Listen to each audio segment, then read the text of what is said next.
Di Padang Karbala, tahun 680 Masehi, seorang cucu Nabi berdiri dengan kurang dari 100 pengikutnya menghadapi ribuan pasukan. Ia tahu kemungkinan besar akan kalah, tapi tetap maju. Inilah peristiwa Karbala, tragedi yang bukan hanya sekedar konflik politik, tetapi momen yang membentuk identitas dan cara pandang jutaan orang Syiah hingga hari ini. Tokoh utamanya adalah Imam Hussein, cucu dari Nabi Muhammad, anak dari Imam Ali. Ia menolak berbaiat kepada penguasa saat itu, Yazid bin Muawiyah.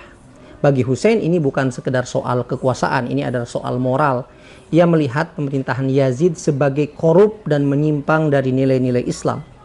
Hussein pun berangkat menuju Kufah dengan harapan mendapatkan dukungan di kota itu. Namun ia justru dicegat di Karbala oleh ribuan pasukan. Akses ke sungai Efrat diputus, sehingga rombongannya termasuk perempuan dan anak-anak dibiarkan kehausan.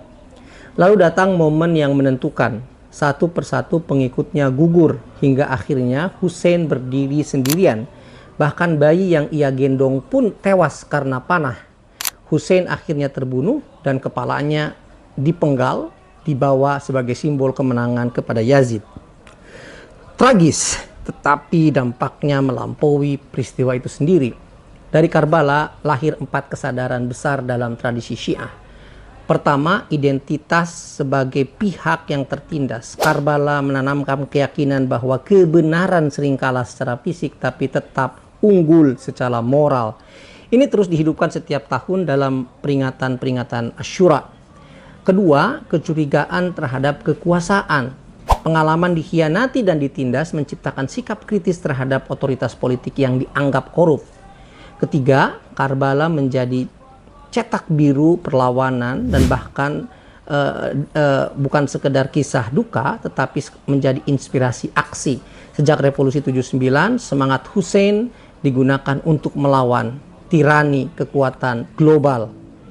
Keempat, lahirnya budaya pengorbanan, bahwa mati demi kebenaran bukanlah kekalahan, melainkan kemenangan moral. Narasi ini kembali dihidupkan dalam berbagai konflik modern, termasuk konflik terakhir Iran dengan Israel dan Amerika. Jadi, Karbala bukan hanya tentang masa lalu, ia adalah cara melihat dunia, tentang keadilan, tentang kekuasaan, dan tentang keberanian untuk melawan resistance. Dan semangat Karbala kaum Syiah ini bisa kita lihat dalam keteguhan mereka melawan kekuatan yang dianggap zalim sekarang ini, yaitu kekuatan Israel dan Amerika. Terima kasih.